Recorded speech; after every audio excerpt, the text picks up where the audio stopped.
સત્કેલ વિદ્યા મંદિર સહરસા પરમગુરુ પાઠા સંકુલમાં હું વાર્ડન ડિમ્પલ આજના આ વિડીયોમાં બધા જ બાળકોનું હાર્દિક સ્વાગત કરું છું। આજે આપણે ધોરણ 7માં કોમ્પ્યુટર પરિચયમાં પાઠ નંબર 2 છે HTML પરિચય। આજે આપણે આ વિડીયોનો બીજો ભાગ જોઈએ છીએ। એમાં આપણે જોઈશું આજે આપણે પેરેગ્રાફ કેવી રીતે એડ કરવો, લખાણની શૈલી કેવી રીતે બદલવી અને HTML ડોક્યુમેન્ટની કેવી રીતે રચના કરી અને સ્વાધ્યાય એ બધાને આપણે કન્ટેન્ટ આજના વિડીયોમાં સમજૂતી આપણે મેળવીશું। પહેલો છે પેરેગ્રાફ એટલે કે ફકરો। HTML ડોક્યુમેન્ટમાં ફકરા નક્કી કરવા માટે P અને ક્લોઝ P ટેગનો ઉપયોગ થાય છે। એટલે કે ઓપન ટેગ અને ક્લોઝ ટેગ એટલે કે P છે એ ઓપન ટેગ અને ક્લોઝ ટેગનો ઉપયોગ કરીએ છીએ। HTML એની જાતે ફકરા પહેલાં અને પછી એક કોરી લીટી ઉમેરે છે। આપણે જેવો આ ટેગનો ઉપયોગ કરીશું એટલે ઓટોમેટિક આપણે જે એક લીટી છે એ ઉપર અને નીચે એક કોરી લાઈન આપણને જોવા મળી જશે। હવે આપણે સ્ટેપ બાય સ્ટેપ જઈશું। પહેલું છે નોટપેડ ખોલવાનું છે અને નીચે ડોક્યુમેન્ટ આપણે શું બનાવવાનો છે। અહીંયા આપણે HTML ઓપન કર્યું, હેડ ઓપન કર્યું, ટાઇટલ ઓપન કર્યું, લખ્યું ટેગ ફોર પેરેગ્રાફ અને ટાઇટલ ક્લોઝ કર્યું। પછી શું કર્યું આપણે હેડ ટેગ ક્લોઝ કર્યો, ઓપન બોડી ટેગ કર્યો, પછી આપણે P પેરેગ્રાફ ટેગ ઓપન કર્યો। This tag is use to define a paragraph, પછી આપણે P ટેગ ક્લોઝ કર્યો, ફરીથી આપણે P ટેગ ઓપન કર્યો અને લખ્યું this is the second paragraph અને આપણે P ટેગ ક્લોઝ કર્યો, પછી આપણે શું કર્યું બોડી ટેગ ક્લોઝ કર્યો અને HTML ટેગ છે એ ક્લોઝ કર્યો। હવે આપણે શું કરવાનું છે અને સેવ કરવાનું છે। તો સેવ એઝ ડાયલોગ બોક્સ ખોલવા માટે ફાઇલમાં સેવ પર ક્લિક કરો। નંબર 3 છે paragraph.html તરીકે આપણે આ નામ આપવાનું છે અને આપણે સેવ કરવાનું છે। નંબર 4 છે નોટપેડ બંધ કરવા માટે ટાઇટલ બાર પર ક્લિક કરવાનું છે, ટાઇટલ બાર પર ક્લોઝ પર ક્લિક કરવાનું છે। નંબર 5 છે ઇન્ટરનેટ ચાલુ કરવા માટે ઇન્ટરનેટ એક્સપ્લોરર બ્રાઉઝર ખોલો। નંબર 6 છે બ્રાઉઝરના મેનુ બાર પર ફાઇલમાં ઓપન પર ક્લિક કરો, તમને ઓપન ડાયલોગ બોક્સ જોવા મળશે। નંબર 7 છે ઓપન ડાયલોગ બોક્સમાં બ્રાઉઝર પર ક્લિક કરો, તમને window Internet Explorer dialog box તમને જોવા મળશે। પછી આપણે જે પણ કંઈ નામ આપ્યું હોય એને આપણે નામ પર ક્લિક કરવાનું છે। અહીંયા આપણે શું કહે છે પેરેગ્રાફ નામ આપેલું છે તો આપણે એના નામ પર ક્લિક કરવાનું છે। નંબર 8 છે જમણા પેન પર ડોક્યુમેન્ટના નામ પર ક્લિક કરો, પછી આપણને window Internet Explorer dialog box બંધ થઈ જશે અને આપણને ઓપન ડાયલોગ બોક્સમાં ડોક્યુમેન્ટનું નામ તેના પાથ સાથે દેખાશે। પછી આપણે શું કરવાનું છે ઓકે પર ક્લિક કરવાનું છે। નંબર 9 છે ઓકે પર ક્લિક કરો, જે આપણું HTML ડોક્યુમેન્ટ છે એ આપણને જોવા મળી જશે।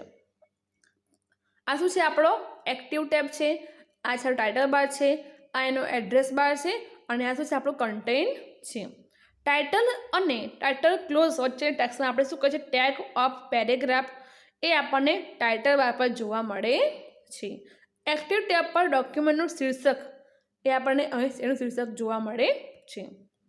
પછી આપણે જે લખ્યું બોડી ટેગ એના કન્ટેન્ટમાં એ આપણને ટેક્સ્ટ બ્રાઉઝર દ્વારા આપણને જોવા મળે છે અને HTML એની મેળે ફકરાની પહેલાં અને પછી એક નવી લાઈન એટલે કોરી લાઈન આપણને એડ કરીને આપે છે। એડ્રેસ બાર ડોક્યુમેન્ટનો પાથ દર્શાવે છે। આગળ જોઈએ લખાણની શૈલી બદલવા। વર્ડ ડોક્યુમેન્ટની જેમ HTML પર તમે લખાણની 3 શૈલી હોય છે। પહેલી છે બોલ્ડ, ઇટાલિક અને અંડરલાઇન। સૌથી પહેલી છે ટેક્સ્ટને બોલ્ડ શૈલીમાં દર્શાવવા માટે આપણે શું કહીએ બી ટેગ ઓપન અને બી ટેગ ક્લોઝનો ઉપયોગ કરીએ છીએ। નંબર આગળ છે ટેક્સ્ટને ઇટાલિક શૈલીમાં બદલવા માટે આપણે ઓપન આઈ અને ક્લોઝ આઈનો ઉપયોગ થાય છે। નંબર આગળ છે ટેક્સ્ટને અંડરલાઇન કરવા માટે ઓપન યુ અને ક્લોઝ યુનો ઉપયોગ થાય છે। પહેલું આપણે જોઈશું નોટપેડ ખોલો, બી ટેગ, આઈ ટેગ અને યુ ટેગનો નીચે દર્શાવેલા ઉપયોગ કરવાનો છે। જોઈએ આપણે કર્યું અહીંયા જો તમે b this tag is bold style, આપણે અહીં આઈ ટેગનો યુઝ કર્યો ઇટાલિક સ્ટાઇલ અને નંબર 3 છે this tags is underline tag એનો આપણે ઉપયોગ કર્યો છે। નંબર 2 છે સેવ પર ક્લિક કરો, ત્યાં આપણને ફાઇલ પર જઈને સેવ પર ક્લિક કરવાનું છે અને આપણે style.html તરીકે ડોક્યુમેન્ટ આપણો સેવ કરવાનો છે. નોટપેડ બંધ કરવા માટે ટાઇટલ બાર પર ક્લિક કરવાનું છે. નંબર 5 છે ઇન્ટરનેટ ચાલુ કરો અને ઇન્ટરનેટ એક્સપ્લોરર બ્રાઉઝર ખોલો. નંબર 6 છે બ્રાઉઝર મેનુ બાર પર ફાઇલમાં જઈને ઓપન પર ક્લિક કરો, આપણને એક ડાયલોગ બોક્સ જોવા મળશે. નંબર 7 છે ઓપન ડાયલોગ બોક્સમાં બ્રાઉઝર પર ક્લિક કરો, તમને window Internet Explorer dialog box જોવા મળશે. આ બધા સ્ટેપ છે એ આપણને જેટલી વાર આપણે કોઈ પણ HTML ડોક્યુમેન્ટ રચના કરીશું તો આપણે આ સેમ સ્ટેપ છે એ ફોલો કરવાના હોય છે. હવે આપણે સ્ટાઇલ પર ક્લિક કરવાનું છે. જેવું આપણે સ્ટાઇલ પર ક્લિક કરીશું એટલે આપણને ડાયલોગ બોક્સ જોવા મળશે, એનું નામ, એનો પાથ જોવા મળશે અને આપણે ઓકે પર ક્લિક કરવાનું છે. આપણે જેવું ઓકે પર ક્લિક કરીશું એટલે આપણને એ જોવા મળી જશે. તમે શું કહો છો? પહેલું છે બોલ્ડ સ્ટાઇલમાં લખેલું છે, નંબર 2 છે ઇટાલિક સ્ટાઇલમાં લખેલું છે, નંબર 3 છે એ અંડરલાઇન એટલે કે ટેક્સ્ટ નીચે આપણને એક લાઇન જોવા મળેલી છે. નંબર આગળ છે HTML ડોક્યુમેન્ટની રચના કરવા. પહેલું છે નોટપેડ ખોલો અને ડોક્યુમેન્ટની રચના કરવાની છે. પહેલું આપણે HTML ઓપન કર્યો, હેડ ઓપન કર્યો, ટાઇટલ લખ્યું, લગી 15મી ઓગસ્ટ ટાઇટલ ક્લોઝ કર્યો, પછી આપણે હેડ ટેગ ક્લોઝ કર્યો, બોલ્ડ ટેગ ઓપન કર્યો, પછી આપણે શું કર્યું છે પી ટેગ ઓપન કર્યો અને આપણું જે H1 છે હેડિંગ એ ઓપન કર્યું, પછી આપણો બી ટેગ ઓપન કર્યો, લખેલું the Independence Day, B tag close કર્યો, H1 ટેગ ક્લોઝ કર્યો અને P1 એટલે કે પી ટેગ ક્લોઝ કર્યો. હવે આપણે શું કરવાનું છે પી ટેગ છે એ ઓપન કરવાનો છે, પછી આપણે ઇટાલિક જે આપણો આઈ છે એ ઓપન કરવાનો છે અને આપણે એક લાઇન લખવાની છે. એ લાઇન લખ્યા પછી આપણે ઇટાલિક ટેગ ક્લોઝ કરવાનો છે અને આપણો જે પેરેગ્રાફ જે પી છે ટેગ એ પણ આપણે ક્લોઝ કરવાનો છે. ફરીથી આપણે શું કરવાનું છે, ફરીથી આપણે પી ટેગ ઓપન કરવાનો છે, ફરીથી આપણે આઈ ટેગ ઓપન કરવાનો છે અને આપણે ફરીથી એક લાઇન લખવાની છે. પછી શું કરવાનું છે જે આપણો ટેગ છે બોડી ટેગ એ આપણે ક્લોઝ કરવાનો છે અને આપણો HTML ટેગ ક્લોઝ કરવાનો છે. એ આ રીતે આપણે આગળ લખેલું છે, તમે જોઈ શકો છો. ફરીથી આપણે શું કરવાનું છે ફાઇલમાં જઈને સેવ કરવાનું છે અને આપણે essay.html તરીકે ડોક્યુમેન્ટ સેવ કરવાનો છે. પછી આપણે શું કરવાનું છે ક્લોઝ પર ક્લિક કરવાનું છે, પછી આપણું નેટ છે ચાલુ કરવાનું છે, પછી આપણે ફાઇલમાં જઈને ઓપન પર ક્લિક કરવાનું છે અને આપણે જે બ્રાઉઝર ડાયલોગ બોક્સ છે એના પર ક્લિક કરવાનું છે અને આ શું કરવાનું છે આપણે એના પર ક્લિક, એનું નામ છે એના પર આપણે અહીં સેવ ક્લિક કરવાનું છે. જેવું આપણે એમ પર ક્લિક કરીશું એટલે આપણને ડાયલોગ બોક્સ જોવા મળશે અને આપણે ઓકે પર ક્લિક કરવાનું છે. આપણે જો ઓકે પર ક્લિક કરીશું એટલે આપણને ડોક્યુમેન્ટ છે એનું આઉટપુટ આપણને અહીં જોવા મળી જશે. તમે જોઈ શકો છો અહીંયા આપણને એનું આઉટપુટ જોવા મળી ગયું છે. હવે આપણે આ પાર્ટમાં આપણે થિયરી બેઝ જોયું, પ્રેક્ટિકલ આપણે આગલા વિડીયોમાં જોઈશું. હવે આપણે સ્વાધ્યાય છે એ પણ આ વિડીયોમાં આપણે જોઈ લઈએ છીએ. સ્વાધ્યાય છે કૌંસમાં આપેલા શબ્દોમાંથી યોગ્ય શબ્દ પસંદ કરી ખાલી જગ્યા પૂરો. ખાલી જગ્યા નંબર 1 છે ખાલી જગ્યા એ એક વેબ પેજ રચના કરવા માટે ઉપયોગમાં લેવાતું પ્રમાણભૂત સાંકેતિક ભાષા છે. ઓપ્શન છે HTML કે HTTP. જવાબમાં આવશે HTML. નંબર 2 છે HTMLમાં દરેક માર્કઅપ કોડને ખાલી જગ્યા કહે છે. ઓપ્શન છે સિમ્બોલ કે ટેગ, તો જવાબમાં આવશે ટેગ. નંબર 3 છે HTML ટેગ હંમેશા ખાલી જગ્યામાં લખાય છે. એન્ડ કે એન્ડ, તો જવાબમાં શું આવશે પહેલા નંબરનું છે એન્ડ. નંબર 4 છે જોડીમાં લખાતી HTML ટેગને ખાલી જગ્યા કહે છે. ઓપ્શન છે કપલ ટેગ કે કન્ટેનર ટેગ, તો જવાબમાં શું આવશે કન્ટેનર ટેગ. નંબર 5 છે એન્ડ ટેગ હંમેશા ખાલી જગ્યાથી શરૂઆત થાય છે, તો જવાબમાં આવશે ફોરવર્ડ સ્લેશ. નંબર 6 છે HTML ડોક્યુમેન્ટની હંમેશા ખાલી જગ્યાથી શરૂ થાય છે, તો જવાબમાં આવશે ઓપન HTML ટેગ. નંબર 7 છે HTML ડોક્યુમેન્ટ હંમેશા ખાલી જગ્યાથી પૂરો થાય છે, તો જવાબમાં આવશે ક્લોઝ HTML ટેગ. નંબર 8 છે ખાલી જગ્યા વચ્ચેનું લખાણ જે બ્રાઉઝર છે એ દર્શાવતું નથી, તો જવાબમાં આવશે head open and head close.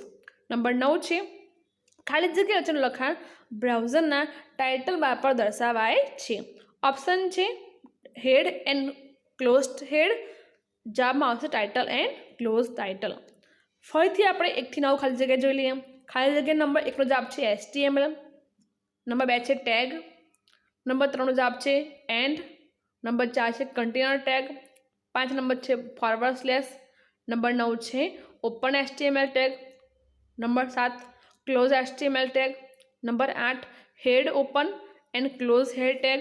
Number 9 છે title open and title close. Number 10 છે ખાલી જગ્યા HTML ડોક્યુમેન્ટની સામગ્રી ધરાવે છે. તો જવાબમાં આવશે ઓપન બોડી ટેગ અને ક્લોઝ બોડી ટેગ. નંબર 11 છે HTML ડોક્યુમેન્ટની ફાઇલનું એક્સટેન્શન ખાલી જગ્યા હોય છે. તો જવાબમાં આવશે .html. નંબર 12 છે શીર્ષકની ટેગ સાઇઝ બદલવા માટે ખાલી જગ્યાનો ઉપયોગ થાય છે. ઓપ્શન છે સ્ટાઇલ કે હેડર્સ. તો જવાબમાં શું આવશે હેડર્સ. નંબર 13 છે HTML ડોક્યુમેન્ટમાં ખાલી જગ્યા સુધી ટેગનો ઉપયોગ દ્વારા આપણે શીર્ષકની 6 સાઇઝ મળે છે.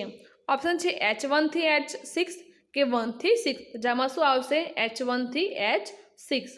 નંબર 14 છે હેડરની સૌથી નાની ટેગ સાઇઝ માટે ખાલી જગ્યા છે. ઓપ્શન છે H1 કે H6. તો જવાબમાં શું આવશે H6. નંબર 15 છે હેડરની સૌથી મોટી ટેગ સાઇઝ માટે ખાલી જગ્યા છે. ઓપ્શન છે H1 કે H6. તો જવાબમાં શું આવશે H1. નંબર 16 છે ફકરો નક્કી કરવા માટે ખાલી જગ્યાનો ઉપયોગ થાય છે. ઓપ્શન છે P ટેગ ઓપન અને ક્લોઝ અને I ઓપન અને ક્લોઝ. તો જવાબમાં શું આવશે ઓપન ટેગ P અને ક્લોઝ P ટેગનો ઉપયોગ થાય છે. નંબર 17 લખાણને બોલ્ડ શૈલીમાં બદલવા માટે ખાલી જગ્યાનો ઉપયોગ થાય છે. તો જવાબમાં શું આવશે ઓપન B ટેગ અને ક્લોઝ B ટેગ. ફરીથી આપણે 10 થી 17 ખાલી જગ્યાના જવાબ આપણે જોઈ લઈએ. નંબર 10નો જવાબ છે ઓપન બોડી ટેગ અને ક્લોઝ બોડી ટેગ. નંબર 11 છે .html. 12 નંબર છે હેડર્સ. નંબર 13 છે H1 થી H6. નંબર 14 છે H6. નંબર 15 છે H1. નંબર 16 છે ઓપન P ટેગ અને ક્લોઝ P ટેગ. નંબર 17 છે ઓપન B ટેગ અને ક્લોઝ B ટેગ. નંબર 18 છે લખાણની ખાલી જગ્યાને ઇટાલિક શૈલીમાં બદલવા માટે આપણે ખાલી જગ્યાનો ઉપયોગ થાય છે. ઓપ્શન છે open I tag close I tag અથવા ઓપન B ટેગ અને ક્લોઝ B ટેગ. તો જેમાં શું આવશે ઓપન I ટેગ અને ક્લોઝ I ટેગ. નંબર 19 છે લખાણને અંડરલાઇન કરવા માટે ખાલી જગ્યાનો ઉપયોગ થાય છે. ઓપ્શન છે ઓપન U ટેગ અને ક્લોઝ U ટેગ અને ઓપન I ટેગ અને ક્લોઝ I ટેગ. તો જવાબમાં શું આવશે ઓપન U અને ક્લોઝ U ટેગનો ઉપયોગ કરીએ છીએ. નંબર 2 છે નામ આપો.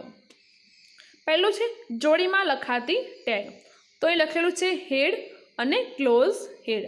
નંબર 2 છે HTML ડોક્યુમેન્ટને જે ટેગ સાથે શરૂ થાય તે ટેગ કયો છે? તો ઓપન HTML ટેગ. નંબર 3 છે HTML ડોક્યુમેન્ટને જે ટેગ સાથે પૂરો થાય છે તે ટેગ કયો છે?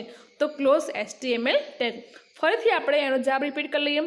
નંબર 18નો જવાબ છે ઓપન I ટેગ અને ક્લોઝ I ટેગ. નંબર 19નો જવાબ છે ઓપન U ટેગ અને ક્લોઝ U ટેગ. નંબર 2નો જવાબ પહેલું છે ઓપન હેડ ટેગ અને ક્લોઝ હેડ ટેગ. નંબર 2 છે ઓપન HTML ટેગ. નંબર 3 છે ક્લોઝ HTML ટેગ. નંબર 4 છે HTML ડોક્યુમેન્ટનું શીર્ષક લખવા માટેનો ટેગ.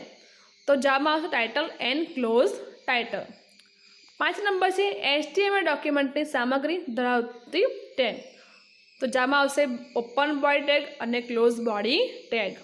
નંબર 6 છે સૌથી મોટી ટેગ સાઇઝ ધરાવતું હેડર.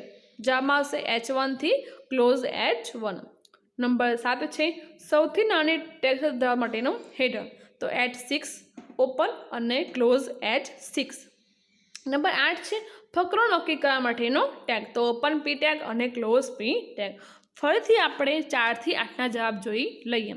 જવાબ 4નો જવાબ છે ઓપન ટાઇટલ ટેગ અને ક્લોઝ ટાઇટલ ટેગ. 5 નંબર છે ઓપન બોડી ટેગ અને ક્લોઝ બોડી ટેગ. નંબર 6 છે ઓપન H1 અને ક્લોઝ H1 ટેગ. નંબર 7 છે H6 ઓપન ટેગ અને ક્લોઝ H6 ટેગ. નંબર 8 છે ઓપન P ટેગ અને ક્લોઝ P ટેગ. તમારે શું કરવાનું છે વિદ્યાર્થી મિત્રો? તમારે આ સ્વાધ્યાય છે એ તમારી નોટબુકમાં અને તમારી ચોપડીમાં તમારે લખવાનું છે. આ તમારો હોમવર્ક છે. Okay, thank you.